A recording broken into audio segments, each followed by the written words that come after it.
Good morning. Woo!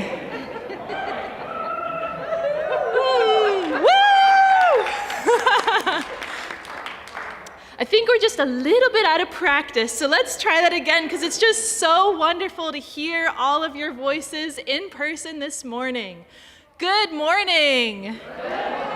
Woo! On behalf of the First Unitarian Universalist Church of Columbus, welcome to our Sunday morning service. I'm Amanda Hayes, your Justice Coordinator, and my pronouns are she, her. Let's begin together this morning by remembering the land that holds us. We give thanks that some of us are finally able to physically gather this morning in the homeland of the Adena, the Hopewell, the Wyandotte, the Miami, the Seneca, and the Cayuga peoples. Let us take a few moments of silence to honor their connection to this land we know as Central Ohio.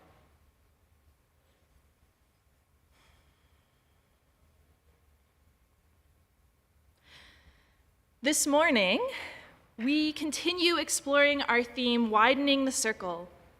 In recognition of Black History Month, I invite you to rise in body or spirit and join us in singing the Black National Anthem, Lift Every Voice and Sing.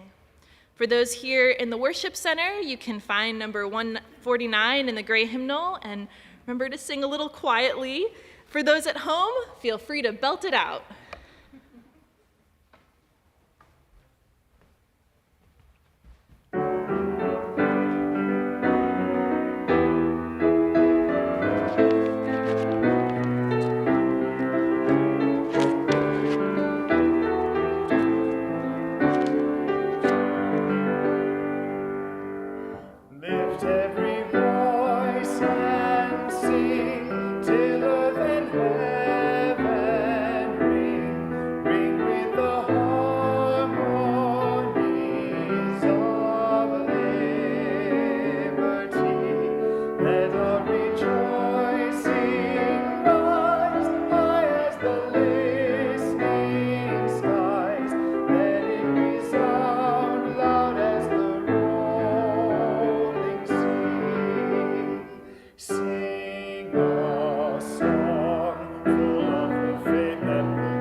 Good morning.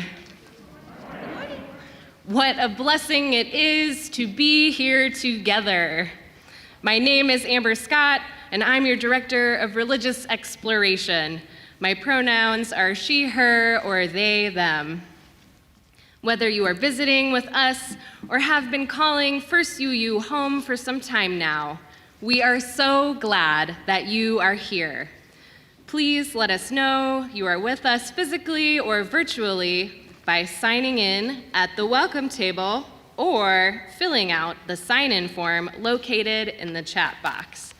You can also scan the QR code on your screen to access the sign-in form, our order of service, our joys and sorrows form, and our donation page. We've got lots of great stuff going on at First UU, as well as in the broader UU world. And you can always find out more in our Friday news emails. In addition to our in-person service option, outdoor religious exploration for children is also returning today, and volunteer teachers are needed to continue these classes into the future. First UU's Justice Action Ministry is participating in the League of Women Voters Special Voter Outreach Week from March 21st to March 26th. If you want to be involved, you can start getting prepared today. I invite you to visit the Justice Action Ministry table in Beach Hall after the service. Again, welcome to this morning's service as we continue our monthly theme, Widening the Circle. Let us center ourselves as we listen to this morning's prelude.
Thank you, Nathan. Good morning, all. My name is Tamara Parson, and I serve as the Black, Indigenous, and People of Color Network Coordinator here at First UU. And my pronouns are she, they. If you are joining us online, I invite you to bring your chalices closer so that we may kindle our flames together. Our chalice lighting words come from the Keep Going song by the Bangsons. May my rage be a fire that cleans my mind out and makes me ready to listen. May my pain be a river that flows to the ocean that connects my pain to yours. May my happiness be like pollen that flies to you and pollinates your joy. And as we meet again, may the world change into the world that we are imagining now together.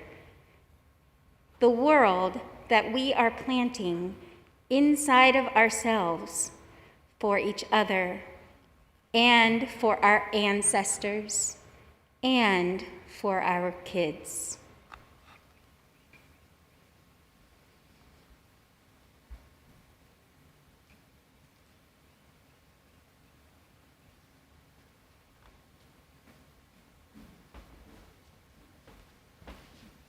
Our chalice is lit.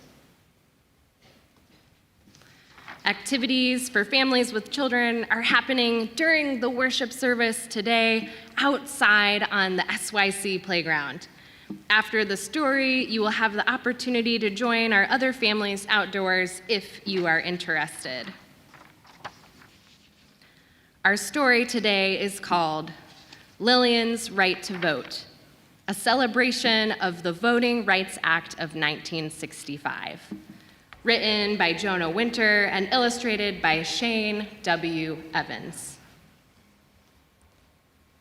A very old woman stands at the bottom of a very steep hill. It's voting day, she's an American, and by God, she is going to vote. Lillian is her name. It's a long haul up that steep hill.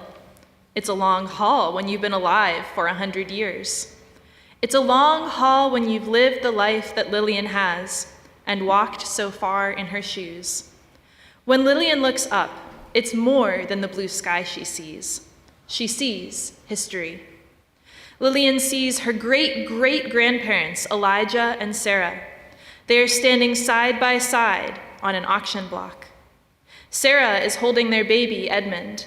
They are being sold as slaves in front of the very same Alabama courthouse where rich white men, no one else, are allowed to vote.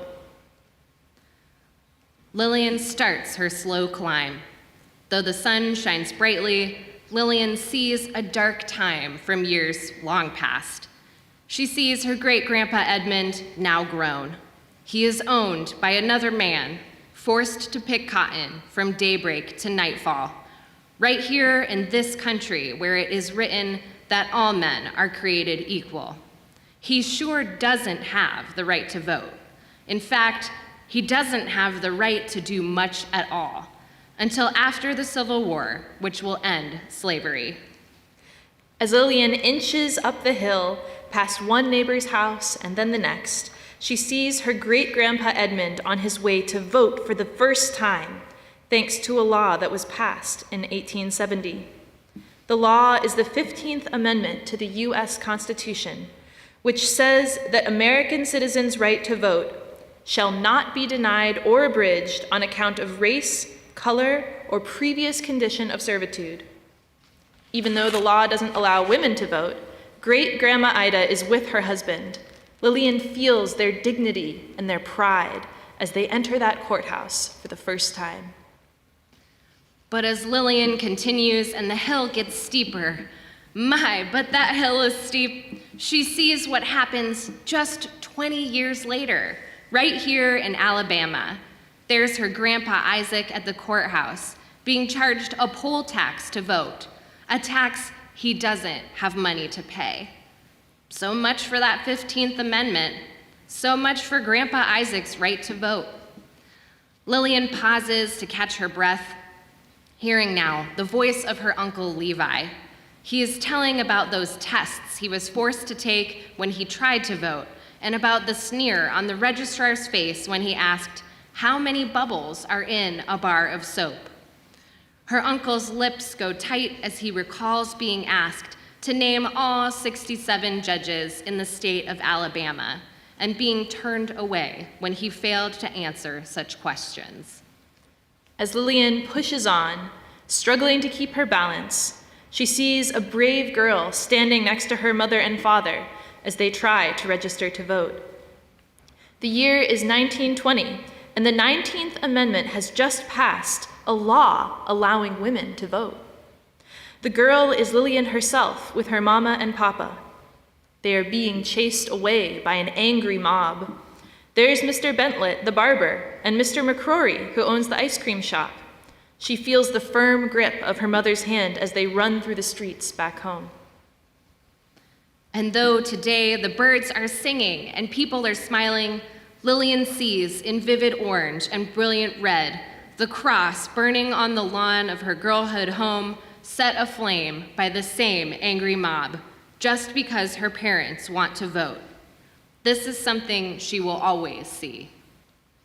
Lillian stops in her tracks, unable to keep going. As she stands there, she sees herself trying to register to vote for the first time. She sees the blank piece of paper on which she must write down a section of the U.S. Constitution, word for word, as it is being mumbled by the registrar, a test she could not pass. No one could. "Are you going to vote?" she asks a young man who passes her on her route. "Yes, ma'am," he answers. "You better," she says, and she means it. For Lillian sees the funeral procession for a man named Jimmy Lee Jackson, a 26-year-old shot by a policeman over nothing more than taking part in a peaceful protest. It is March 1965. All he'd wanted was justice and the right to vote. Looking up to the top of the hill, Lillian wonders how she'll ever make it. It looks so far, and she's so tired. Though her feet and her legs ache with 100 years of walking, what fuels her ancient body is seeing those 600 people beginning a peaceful protest march from Selma to Montgomery, people who, though they don't know it yet, will be stopped on a bridge in Selma by policemen with clubs. All they want is justice and the right to vote. At the front is future Congressman John Lewis, whose forehead will always bear the scar from where he is beaten. As long as Lillian still has a pulse, she is going to vote. And so she keeps on climbing, keeps on seeing, this time the second march from Selma. This march also ends on the bridge in a prayer led by the Reverend Martin Luther King Jr., whose dreams of justice for Black Americans are already famous. Wherever he went, he lifted people up with his words, and his words still lift up Lillian, who, seeing the top of the hill, is not about to stop. Footstep by footstep, she keeps on going. Just as the marchers from Selma to Montgomery keep on going through the cold and the rain, finally making it all the way to Montgomery on their third march.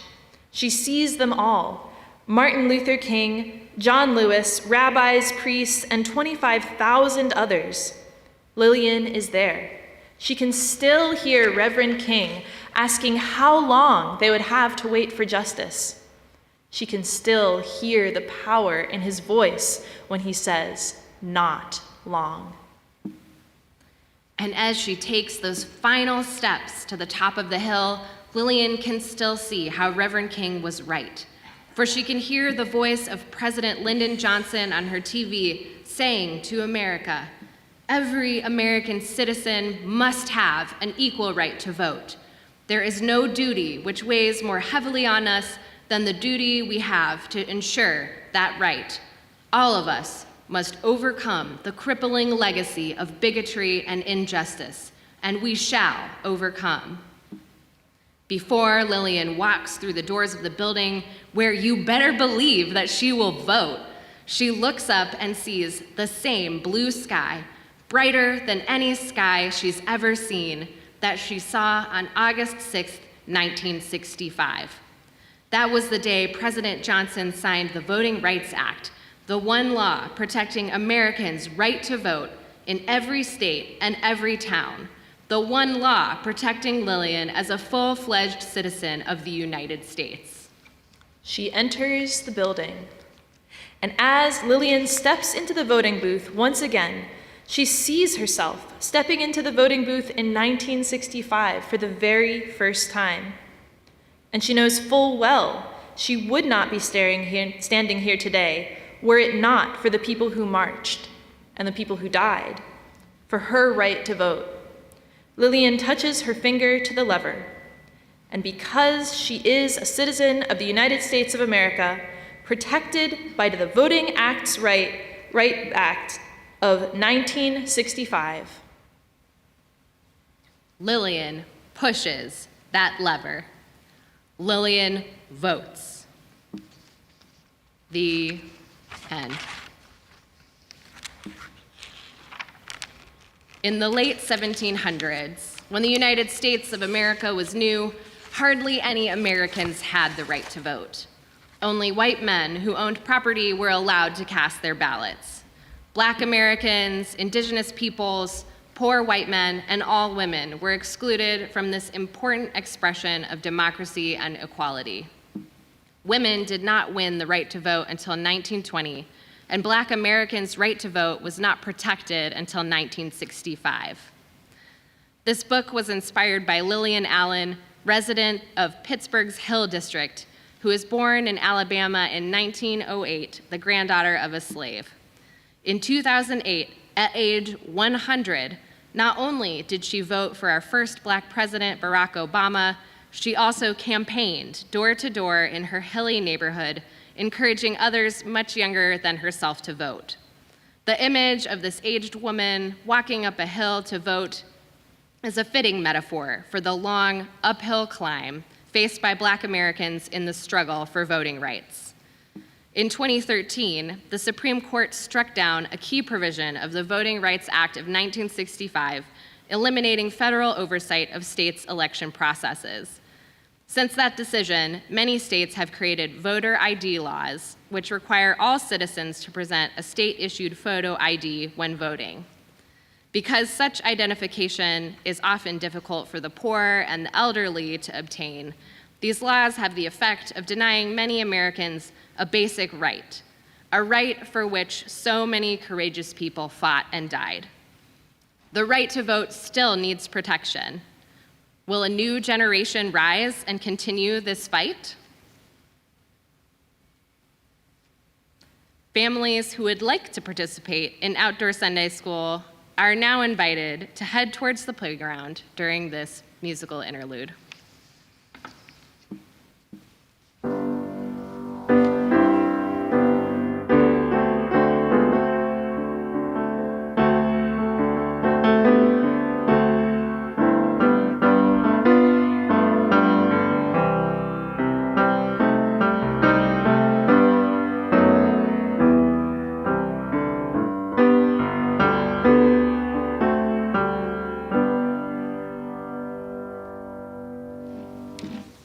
Good morning.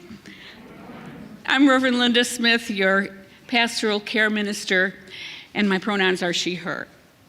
To participate in the caring meditation this morning, or to ask for pastoral or practical support with a difficulty in your life, now is the time to fill out the Joys and Sorrows form.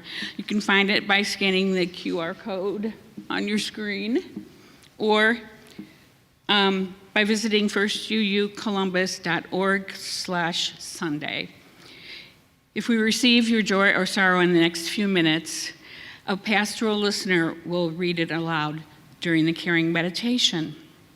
Or you can complete the form anytime throughout the week to be shared next Sunday and to receive pastoral and caring support.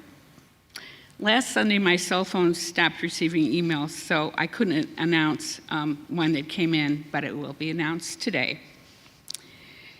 Sharing our joys and our sorrows and supporting one another is only one of the ways that we feed one another's needs and discover new and better ways to be together. You may rise to join your imagination and your voices together as we sing Building a New Way, number 1017 in the Teal hymnal.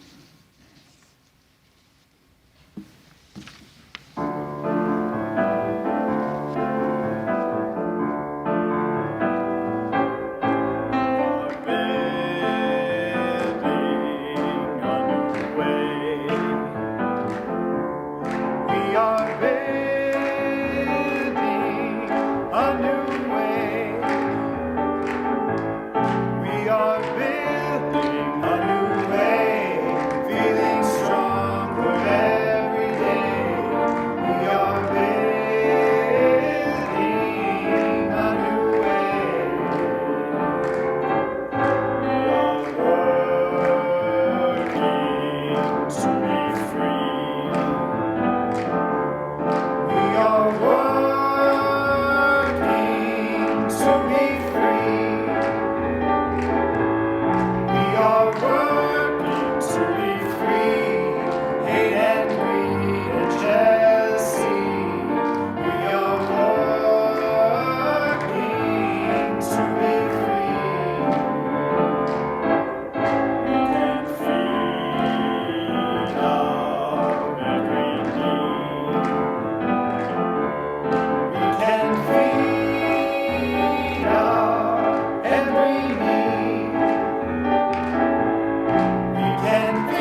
our reading comes from The Sum of Us by Heather McGee.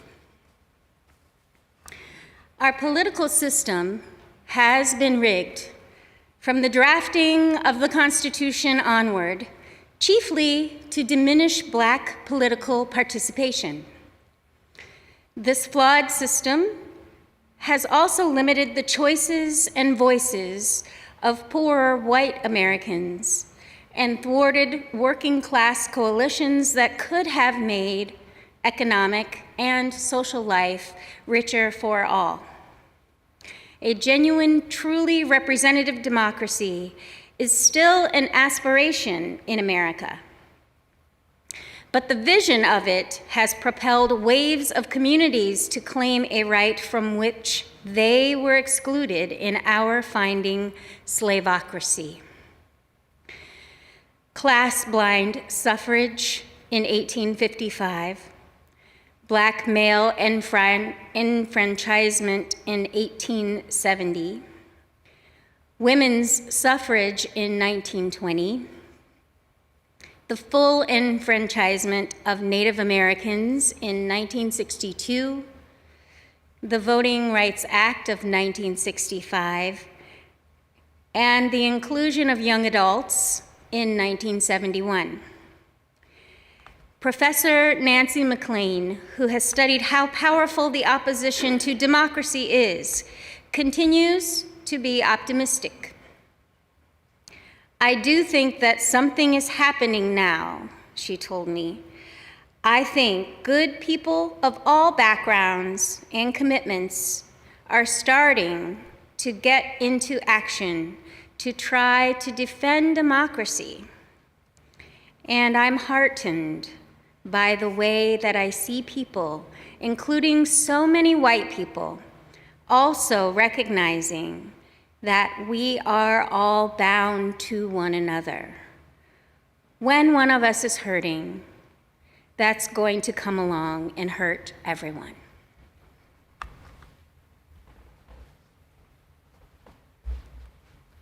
And now, we have permission to play a music video by the Banksons that was recorded several months after the pandemic started. May it encourage you to keep going on as we enter yet another transition time in this pandemic.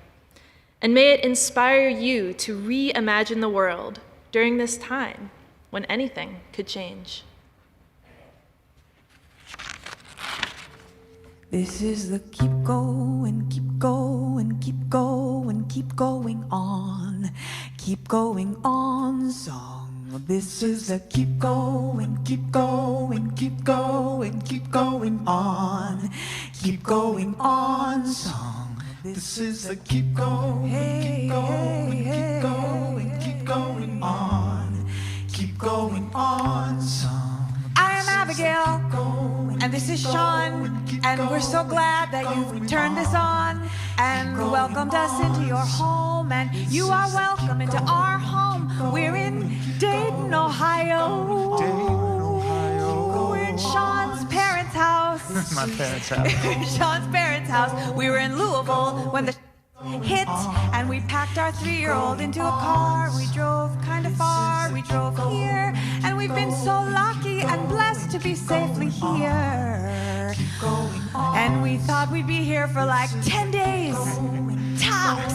What did we know? What did we know? What did we know? We thought we knew a lot. We thought we knew a lot. Keep going, keep going, Woo! keep going on. Keep going on song. This is a keep going, keep going, keep going on. Keep going on song. This is a keep going, keep going, keep going on. Keep going on song. And we've been mostly healthy. We've been okay. Are you okay? Are you all right? Are you okay? Are you all right? Are you okay? I hope your body is whole tonight. And if your heart is breaking, I hope it's breaking open and And if your breath is shaking, I hope it's shaking through. And I hope that you've watched a lot of really great television, like a lot of it. And I hope that you find a hand lotion that actually makes your skin feel better. And I hope that you have enough to eat. I hope you're getting enough sleep, and I hope you have enough good company or enough good memory to last you a long time. Keep going, keep going, keep going on. Keep going on, song. We sing the keep going, keep going, keep going, keep going on. Keep going on, song. Let's bring some joy into the room, why not? We can try it, or some rage, and some grief and relief. Ooh, I hold my rage, I pray my rage is a fire that cleans my mind out and makes me ready to listen. I pray my pain is a river that flows to the ocean that connects my pain to yours. And I pray my happiness is like pollen that flies to you and pollinates your joy. Oh boy, is that possible? I don't know. We are making this up as we go. We have to make it up as we go. The keep going song, the keep going song. Oh, we're making it up. We're making it up as we go. Keep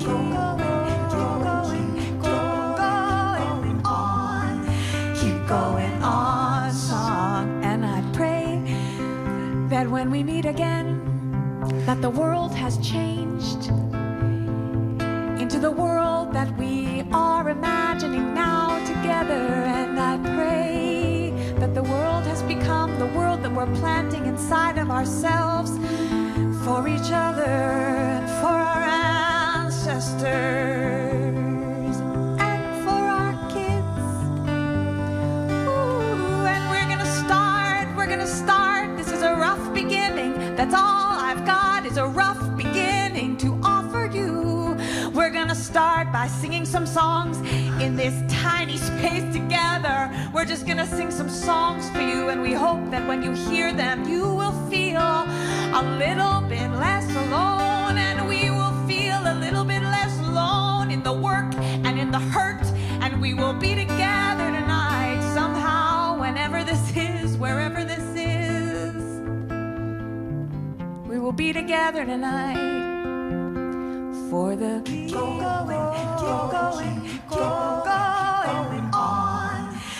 going on song.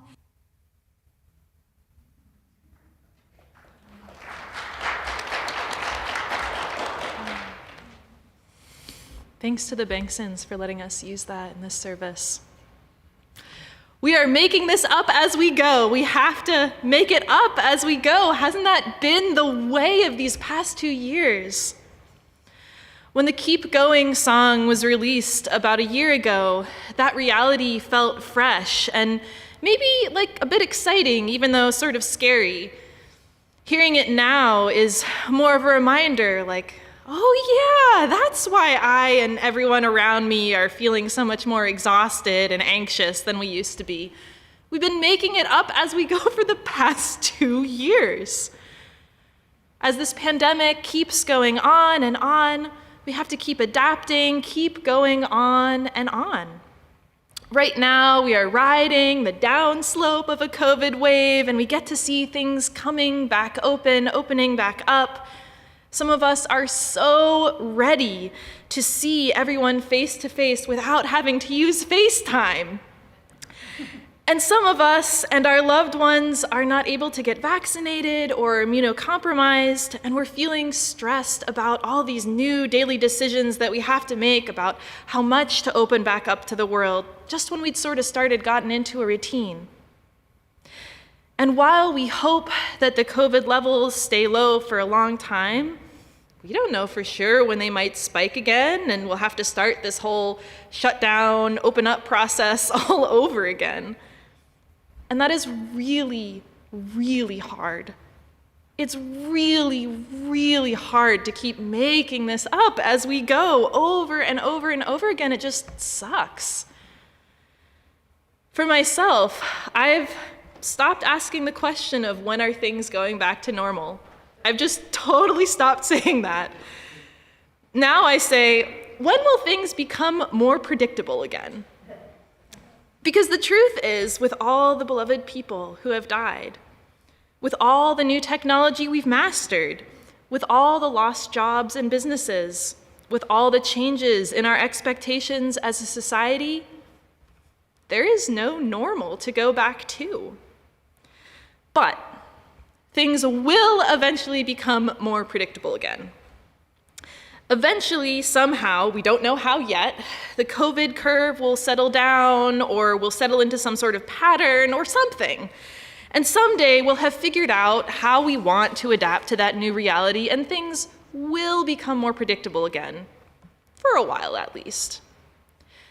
And we are all, by doing the hard work of making things up as we go, working out what that new adaptation will be, creating that new reality, deciding what that new normal will be that we'll settle into eventually. So my question for you is this. If we are not going back to normal, what new normal is worthy of going forward to? Because this is a time when change, great change, is possible. And everybody knows that it's possible because it has been happening. As exhausting and anxious as it is to live through these times, this is a time full of opportunities to make changes that our ancestors could only dream about and that future generations desperately need.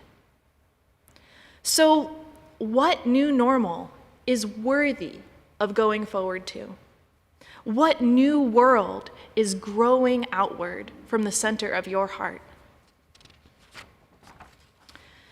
The death of George Floyd in May 2020, early on in the pandemic, the deaths of Casey Goodson Jr., Andre Hill, and Ma'Khia Bryant in late 2020 and early 2021 in Columbus. These were moments when we saw the old normal of racism so obvious and alive and in our faces. Nationwide and citywide, we heard a collective, resounding no. This is not a worthy normal. We will not accept this going forward. But as the pandemic has dragged on, as George Floyd's killer was convicted, but the killing of unarmed Black people continues, and the wave of protests has subsided for a time, where do we go from here? How do we keep challenging the systems that harm all of us, but harm Black, Indigenous, and people of color disproportionately? We are still in this moment where seismic change is possible, but what might the road toward that change look like? Looking inward, one possibility I see is anti-racism learning. One of our board's open questions this year is, how will we as a congregation recognize, welcome, and support diversity within and into our First UU community? As your staff, we've been working, and I apologize that it has been taking so long, on bringing Living the Pledge, an anti-racism curriculum from First Unitarian Universalist of Richmond, Virginia, here to First UU Columbus. This is a 12-hour curriculum that is designed to be scaled so that a large proportion of our congregation can have the opportunity to go through the training. This spring, we are training a cohort of people who can become Living the Pledge facilitators so that we can start regularly offering Living the Pledge at First UU this summer or fall. But what pledge are we talking about living? The pledge from Living the Pledge is the Birmingham Pledge to End Racism, which reads, I believe that every person has worth as an individual. I believe that every person is entitled to dignity and respect, regardless of race or color. I believe that every thought and every act of racial prejudice is harmful. If it is my thought or act, then it is harmful to me as well as others. Therefore, from this day onward, I will strive daily to eliminate racial prejudice from my thoughts and actions. I will discourage racial prejudice by others at every opportunity. I will treat all people with dignity and respect. I will commit to working with others to transform this community into a place that treats people of all races, ethnicities, and cultures with justice, equity, and compassion. And I will strive daily to honor this pledge, knowing that the world will become a better place because of my effort. I'd like to share a video with you about the history of this pledge made by First Unitarian Universalist Church of Richmond, Virginia. I'm Anita Lee. There were times when sitting in the sanctuary at First Unitarian Universalist left me feeling abandoned and alone. As a Black member of the congregation, I was in serious pain. Reeling from the murder of 17-year-old Trayvon Martin in 2012, I had known and worked with his mother, Sabrina Fulton. The complete exoneration of his killer, George Zimmerman, in July of 2013 was heartbreaking. But right on the heels of that travesty, a rash of killings, 12-year-old Tamir Rice in Cleveland, Alton Sterling, Philando Castile, Eric Garner, Michael Brown, all unarmed, all killed by police. The names and videos just kept coming. It all started in 2014, November 24th. It was Richmond's first Black Lives Matter march. We were there to protest the killing of Tamir Rice, a 12-year-old boy in Cleveland, Ohio, and the grand jury's decision not to indict the police officer who killed Michael Brown in Ferguson, Missouri. Angry about what was happening around us, a group of us gathered to talk about how we might engage more members of our congregation in this struggle. Out of that discussion came this question: what if we made a pledge to end racism in Richmond, like they did in Birmingham, Alabama? In 1997, Jim Roch, a young white attorney from Birmingham, Alabama, asked himself, what if people of Birmingham pledged to eliminate racism and prejudice in our community? Could it make a difference? When he returned home, he wrote the Birmingham Pledge. From that moment, his life changed, as did the conversation about race in Birmingham. Today, the Birmingham Pledge appears as a mural on the wall of the Birmingham police station. By the 20th anniversary in 2018, more than 200,000 individuals had signed the Birmingham Pledge. Its influence has been felt in all 50 states and more than 20 countries. So we ask ourselves, what would it mean if Richmond adopted this pledge? We had no idea, but we decided to find out. Recognizing that change starts with the individual, on December 8, 2014, First Unitarian Universalist held a service during which people were challenged to sign a version of the Birmingham Pledge. Over 200 people signed the pledge that Sunday, and many more have signed it since. After the service, we asked each other, now that we have all these people who have signed the pledge to end racism, what do we do next? That's when Living the Pledge was born.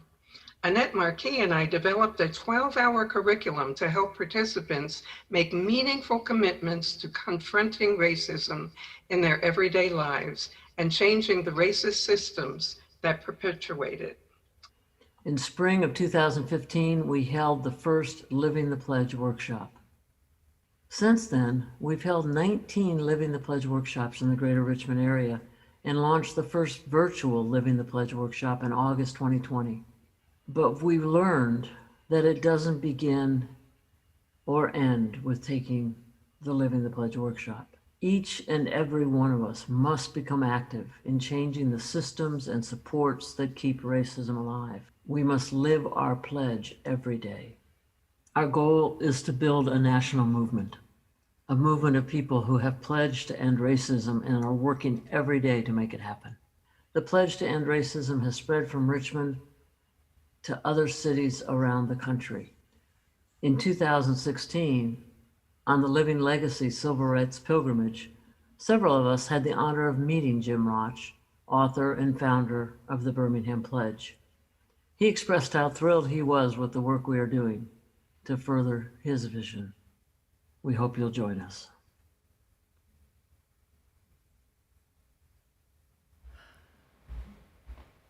Such an inspiring story, and I know this is an issue that's close to the hearts of many of us. I hope that soon we will have the chance for many of us to engage with the Living the Pledge curriculum. So if we do commit to living this pledge, how do we translate that heartfelt commitment into change in systems that perpetuate racial inequity? How do we transform Central Ohio into a place that truly treats people of all races, ethnicities, and cultures with justice, equity, and compassion? Looking outward, one opportunity that I see is voter registration. As our Time for All Ages story described, the history of voting rights in our country has not been a single glorious upward climb, but a constant struggle, 2 steps forward, 1 step back, that continues to this day. In The Sum of Us, Heather McGhee singles out Ohio in particular as a state that took advantage of the Supreme Court's weakening of the Voting Rights Act. Ohio has purged millions of voters from the rolls simply for not voting, which disproportionately removed voters of color, younger voters, and voters of lower income.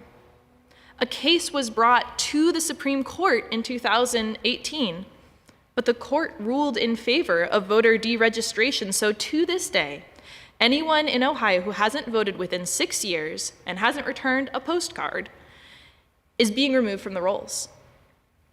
There is so much that needs to be done to fix our democratic system in Ohio, nationally, and at a local level. But one urgent current need is voter education and registration. We need to let people know that they could have been removed from the rolls and make it easy to check and re-register before the voter registration deadline. With the new Ohio districts, which are still up in the air but have become progressively more representative of the overall Ohio voters' preferences, this could be a moment of great change in the Ohio State House, especially if everybody who is eligible to vote is actually allowed to vote in the upcoming 2022 elections.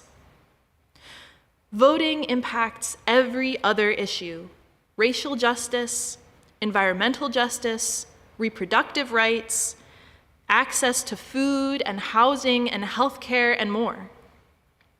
So several of our Justice Action Ministry, or JAM, focus groups are working together on joining the League of Women Voters Special Voter Outreach Week from March 21st to March 26th. You can check out Friday News for info about trainings between now and then. I hope that we can have a great turnout of first UUers, maybe even in our bright yellow Side with Love shirts. And what other opportunities might we together dream up to make the changes that our ancestors could only dream of and that future generations need? Remember, we are all just making this up as we go. We have to make it up as we go, and we need everyone's imagination, everyone's hearts, everyone doing the hard work day by day of creating a new normal that is worth going forward to. I look forward to hearing your ideas at coffee hour. Blessed be.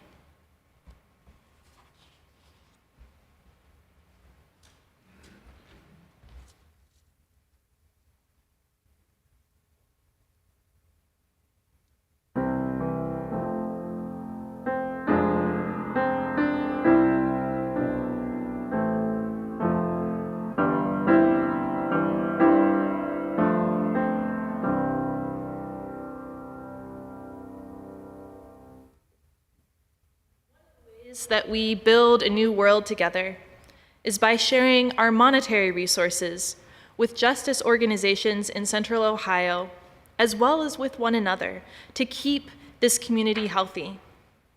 Sharing monetary resources as a community means that some of us are scraping by right now and have already made a great contribution to this community just by being here. And some of us are thriving financially and can challenge ourselves to give more. We are sharing our offering plate in February with the People's Justice Project, or PJP. Founded in 2015, the People's Justice Project organizes Black, working class, and other oppressed people in leading the struggle against all state institutions that oppress or occupy our communities. Thank you for supporting Black-led organizing. Please use the QR code on the following slide or go to our website, firstucolumbus.org, and click the Donate tab to share as you feel called and are able.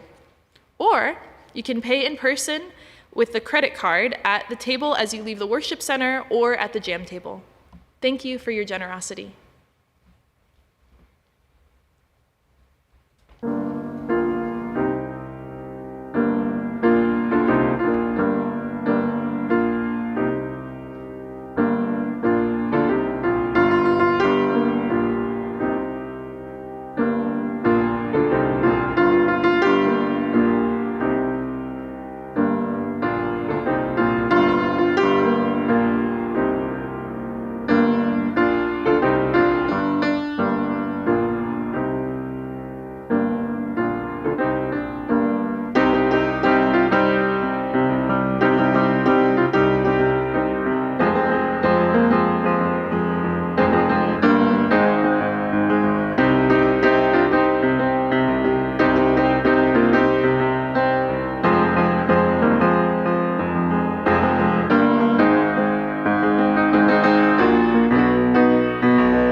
Thank you, Nathan. This morning's caring meditation are excerpts from Leonard Cohen's song lyrics, Democracy. It's coming from the feel that this ain't exactly real, or it's real, but it's not exactly there. From the sirens night and day, democracy is coming to the USA. From the staggering account of the Sermon on the Mount, which I don't pretend to understand at all. It's coming from the sorrow in the street, the holy places where the races meet. Sail on, almighty ship of state, to the shores of need, past the reefs of greed, through the squalls of hate, the cradle of the best and the worst. It's here they got the range and the machinery for change. And it's here they got the spiritual thirst that the heart has got to open in a fundamental way. We'll be going down so deep, the river's going to weep, and the mountains going to shout, Amen. Democracy is coming to the USA. Before we read our caring cards and share our joys and sorrows, I want to lift up prayers for peace and safety for the Ukrainian people as they defend their country from aggression. This is a situation of immense suffering. May there be international support for the humanitarian challenges. Freedom and democracy live in tension with suppression and autocracy. May we witness and tell the truth. May the people prevail. May resistance be on the rise. And now, our pastoral listeners will share caring cards and joys and sorrows this morning.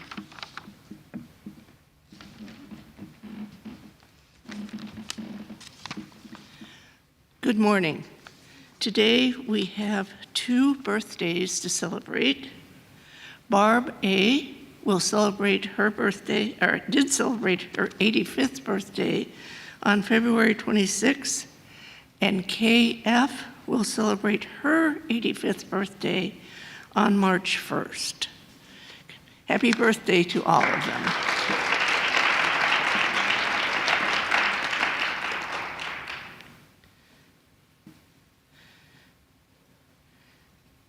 And here are the requests that came in this morning. Lisa B. says, my sister Sarah had a stroke and my mom Karen fell and broke her arm in 4 places, both on Wednesday. Mom's surgery went well and she is recovering at home. My sister's recuperating and has been moved out of the ICU. She's expected to be discharged tomorrow. Healing thoughts are welcome for both. Donald J. says, please hold our family in your heart as we mourn the passing of one of our dogs, Grover, who left us Friday suddenly due to a severe injury.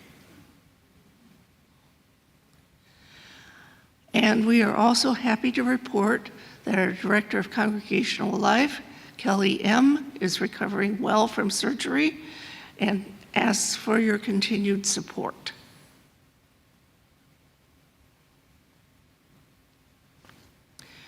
We hold all of these in our thoughts and our prayers.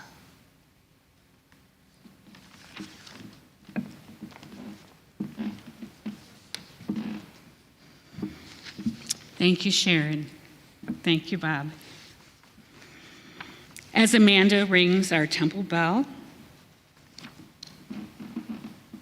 I invite you into a time of silence. Use this time to reflect, imagine, pray, or simply breathe in and out, being in this beloved community. She'll ring the bell a second time as we continue our service.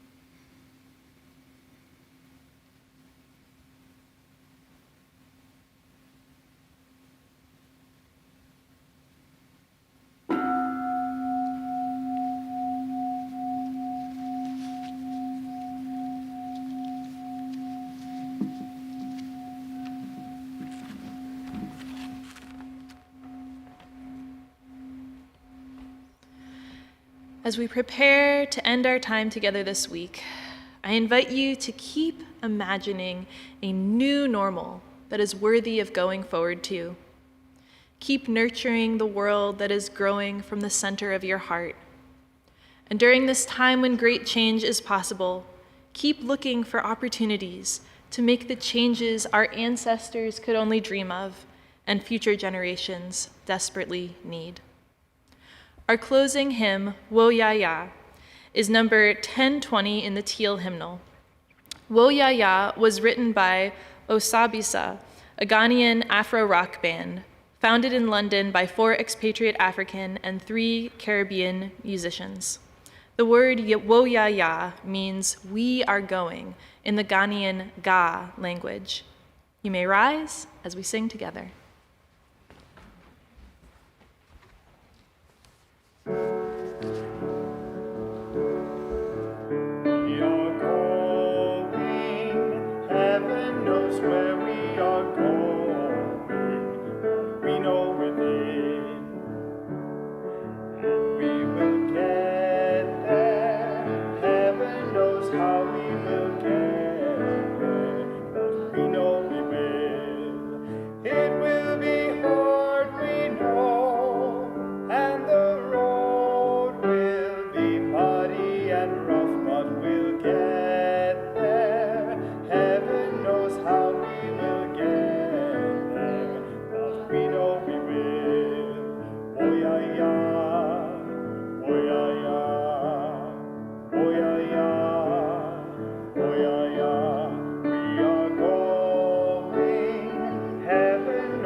I invite you to bring close any chalice you have lit at home so that we can extinguish the flame together. After our service has concluded, please join us in Beach Hall for an in-person coffee hour, without coffee, or on Zoom for a virtual coffee hour. Bring your own coffee. In either location, there will be conversation and reflection together. This week's online coffee hour is hosted by our Rainbow Connections group. To get to our virtual coffee hour, click on the new link in this morning's email. Now please join me in speaking our vision statement as we extinguish our chalice. We extinguish this flame, but not the light of vision. As we go forth, let us heal and transform ourselves and our world through reason and love. Our chalice is extinguished. Please remain seated as our choir sings our benediction, recorded, and as Nathan plays our postlude. We look forward to seeing you at coffee hour after the postlude. Thank you.